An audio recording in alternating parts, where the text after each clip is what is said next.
Hello traders and welcome back to pivot ways. Start करते हैं bank Nifty की technical post market analysis and क्या हो सकती थी आज की high probability trades for day trading. आज डेट है 5 जून एंड जो चार्ट आपको मेरी स्क्रीन पे दिख रहा है वो है बैंक निफ्टी का 5 मिनट का स्पॉट चार्ट एंड जो इंडिकेटर आपको मेरी स्क्रीन पे दिख रहा है वो है सीपीआर इंडिकेटर। स्टार्ट करते हैं हम आज की प्री मार्केट एनालिसिस है जो कि आपके पास 9-10 के राउंड रेडी हो जानी चाहिए, क्योंकि तब तक आपको पता चल जाता है कि आपका बैंक निफ्टी किस जोन में ओपन हो रहा है। जब भी हम प्री मार्केट एनालिसिस करते हैं तो सबसे ज्यादा इंपॉर्टेंस हम अपने प्रीवियस डे को देते हैं। जो हमारा प्रीवियस डे था उसमें हमें एक सेल ऑफ मिला था एंड जो रिकवरी हमें दिख रही थी राइट वो फेल हो गई थी। तो जो प्रीवियस डे का हमारा ओवरऑल बायस था वो था बियरिश। जो सेकंड पॉइंट था वो ये था कि जो हमें ओपनिंग मिल रही थी वो एक गैप अप मिल रही थी more than 200 points and above previous day range. जहां भी आपको ऐसा सिनेरियो दिखे जहां पे आपका प्रीवियस डे बियरिश है, ओपनिंग उस ट्रेडिंग सेशन के बाहर हो रही है, मतलब प्रीवियस डे रेंज के बाहर, उस टाइम पे आपको प्राइस एक्शन बहुत क्लोजली ऑब्जर्व करना होता है कोई भी व्यू बनाने से पहले। अब जो ये पॉइंट्स हमारे पास अवेलेबल है राइट, इनके हिसाब से हम देख लेते हैं हमारा ट्रेड प्लान क्या बन के आता है। तो जो हमारा पहला ट्रेड प्लान था वो ये था कि अगर हमें मॉर्निंग में ही ग्रीन मूव मिल जाता है तब हम देखेंगे प्राइस एक्शन किस तरीके का बन रहा है। हमारे पास ऊपर एक स्ट्रॉन्ग रेजिस्टेंस है, अगर प्राइस को उस जोन से सेलिंग प्रेशर मिलता है तब हम वहां से शॉर्टिंग की ट्रेड देखेंगे, नहीं तो अगर हमारे पास लॉन्ग की अपॉर्चुनिटी बन रही होगी तो हम 20 ईएमए पे लेंगे। सेकंड प्लान ये था कि अगर हमें रेड मूव मिल जाता है एंड प्राइस हमारा वापस पीडीआर में आ जाता है, मतलब प्रीवियस डे रेंज के अंदर, एंड वो कैसे आएगा, प्रीवियस डे हाई ब्रेक करके आएगा, तब वहां पे हम एक शॉर्टिंग की अपॉर्चुनिटी देखेंगे। बट स्टिल इस केस में भी हमें प्राइस एक्शन ऑब्जर्व करना था। थर्ड प्लान ये था कि अगर प्राइस यहाँ पे अपने आप को होल्ड कर जाता है तो हम उसका बायस देखेंगे किस तरीके का बन रहा है एंड अकॉर्डिंगली रेंज ब्रेकआउट पे हम या तो ब्रेकडाउन या ब्रेकआउट की ट्रेड लेंगे। आई होप ये तीनों ट्रेड प्लान आपको क्लियर हो गए होंगे एंड एक चीज आपने ऑब्जर्व की होगी कि तीनों ट्रेड प्लान में हमको प्राइस एक्शन ऑब्जर्व करना था, जिसका रीजन मैंने आपको पहले ही बताया है। कि अगर हम आप प्रीवियस डे बेयरिश है एंड हमें ओपनिंग एकदम से गैप अप मिल रही है outside the previous day range, उस केसेस में इट्स ऑलवेज बेटर कि आप प्राइस एक्शन ऑब्जर्व करो before initiating any kind of trade. And by default ये चीज मेरे बिहेवियर में तो इंक्लूडेड होती है क्योंकि मैं पहले 15 मिनट प्राइस एक्शन ऑब्जर्व करता हूँ। अगर आपने मेरी वीकेंड पे रिलीज की हुई वीडियो देखी थी ऑन ट्रेड साइकोलॉजी, मुझे डेफिनेटली बताइएगा क्या आपने आज अपना गोल सेटिंग किया था एंड अकॉर्डिंगली ट्रेड किया था कि नहीं। स्टार्ट करते हैं अब हम प्राइस एक्शन की एनालिसिस से। तो अगर मैं पहले 15 मिनट का प्राइस एक्शन देखूं, वहां पे जो मेरी फर्स्ट 3 कैंडल्स है राइट, हर एक कैंडल ने प्रीवियस कैंडल की रेंज ब्रेक की थी एंड यहाँ पे जो ओवरऑल बायस बना था पहले 15 मिनट का वो था बुलिश, बट इतनी स्ट्रॉन्ग स्ट्रेंथ नहीं थी इन कैंडल्स में। इवेंचुअली जो मेरी फोर्थ कैंडल बनी थी वो एक स्ट्रॉन्ग बेयरिश कैंडल बन गई।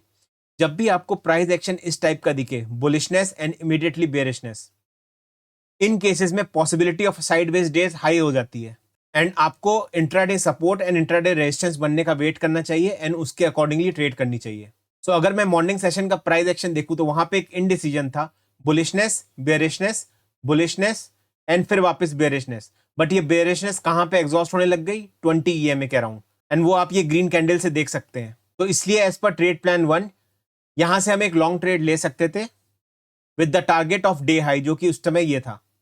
एंड यहां पे ट्रेड लेने के बाद अगर आपको एक भी कैंडल 20 ईएमए के नीचे दिख जाती या क्लोज होती हुई दिख जाती तो आप तुरंत एग्जिट कर सकते थे। इस पर्टिकुलर मूव में जितना कॉल का प्राइस एक्सपेक्टेड था मूव होना एटीएम पे, उतना मूव हुआ नहीं, तो जितना भी प्रॉफिट बना उतना लेके यहां पे एग्जिट कर लिया। जैसे मैंने आपको बताया था पॉसिबिलिटी साइडवेज डेज की है based on the morning price action. तो हाई होप्स नहीं रखनी थी कि प्राइस सीधा ब्रेक करके ऊपर की तरफ निकल लेगा, क्योंकि हमारे पास स्विंग रेजिस्टेंस है। ये प्रीवियस डे का है, मैंने चार्ट में मार्क किया हुआ है, अगर मैं आपको दिखाऊं तो जैसे कि आप ये देख सकते हैं, ये रहा स्विंग रेजिस्टेंस एंड एक और मैंने ऊपर भी मार्क किया हुआ है। अब वापस आ जाते हैं अपने प्राइस एक्शन पे 5 जून की। तो जो हमारे पास प्रीवियस डे का स्विंग रेजिस्टेंस था राइट, वहां से हमें आज भी सेलिंग प्रेशर दिखा एंड प्राइस नीचे की तरफ पुश हुआ। उसके बाद प्राइस ग्रेजुअली हायर लो बनाता हुआ ऊपर की तरफ जा रहा था, जैसे आपको यहां दिख रहा है। इन केसेस में जहां पे मार्केट थोड़ा ट्रिकी बिहेव करने लग जाए राइट, वहां पे आप कुछ इंडिकेटर्स यूज कर सकते हो आइडेंटिफाई करने के लिए कि क्या यहां ब्रेकआउट की पॉसिबिलिटी है। उसका एक एग्जांपल मैं आपको आज दिखाता हूं।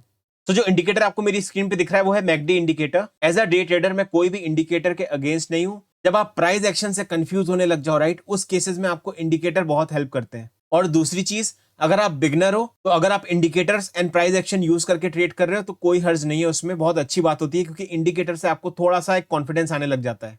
बट जो मेरी रेगुलर ट्रेडिंग होती है उसमें मैं सबसे ज्यादा इंपॉर्टेंस प्राइस एक्शन को ही देता हूं, इंडिकेटर यूसेज बहुत कम होता है, जैसे कि आपने मेरी प्रीवियस पोस्ट मार्केट एनालिसिस में भी देखा हुआ होगा। मैं आपको ये दिखाना चाहता था मैकडी में कि यहाँ पे हमें हायर लो तो बनता हुआ दिख रहा है, बट हमें यहाँ पे निगेटिव डाइवर्जेंस दिख रही है, आप यहाँ देख सकते हैं। सो इन केसेस में कॉन्फिडेंस होता है कि जब भी प्राइस रेजिस्टेंस जोन के अराउंड आएगा राइट, हाई प्रोबेबिलिटी है कि वहां पे सेलिंग प्रेशर आएगा। तो जब प्राइस यहाँ पे अप्रोच कर रहा था राइट, तो मैं यहाँ पे कोई लॉन्ग की अपॉर्चुनिटी ना सोच के मैं यहाँ वेट कर रहा था कब मुझे रेड कैंडल दिखे और यहाँ पे मैं एक शॉर्ट ट्रेड बना दूं with stop loss above this zone. And वो सेम सिग्नल मुझे मैकडी ने भी दिया।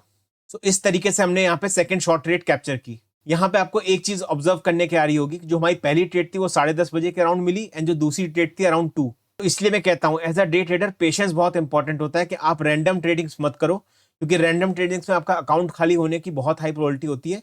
पेशेंटली अपने सेटअप्स का वेट करो। जब मैंने यहाँ पे एक ट्रेड ले ली है तो उसके बाद आप ये मत अज्यूम करो कि मैं दिन भर बैठ के यहाँ पे प्राइस एक्शन ऑब्जर्व कर रहा था। अपना अलर्ट मार्क कर देता हूँ एंड जब प्राइस वो अलर्ट पे आता है तो मैं वापस स्क्रीन पे आ जाता हूँ। ऐसा ही कुछ आप भी फॉलो करना स्टार्ट कर सकते हैं। ये आपको हेल्प करेगा आपकी रैंडम ट्रेड्स बचाने के लिए। ऑल्सो अगर आप मैकडी की एक हाई प्रोबेबिलिटी स्ट्रेटेजी मेरे से सीखना चाहते हैं तो आप कमेंट सेक्शन में बताओ, मैं आपके लिए एक वीडियो रिलीज कर दूंगा इस पे। क्योंकि ये क्रॉसओवर यहाँ पे हो रहा है राइट, एंड मैंने ट्रेड ली, तो आप अज्यूम मत करो कि हर जगह के क्रॉसओवर की इंपॉर्टेंस है। क्योंकि क्या होता है मैकडी के लिए हर जगह एक ही स्ट्रेटेजी बोली हुई है कि ये अगर क्रॉसओवर हो तो आप शॉर्टिंग की अपॉर्चुनिटी लो, बट ऐसा हर बार नहीं होता है। अब यहाँ पे अगर आप देखोगे राइट, हर क्रॉसओवर से आपको वो अपॉर्चुनिटी नहीं मिलती है। तो अगर आपको एक हाई प्रोबेबिलिटी मैकडी की स्ट्रेटेजी चाहिए तो आप मुझे कमेंट सेक्शन में बताओ, के लिए आपको एक वीडियो रिलीज कर दूंगा। तो अगर ये वीडियो से आपको कुछ सीखने को मिला है तो जरूर इस वीडियो को लाइक करिए। मिलते हैं हम नेक्स्ट वीडियो में। Thank you so much for watching. Bye.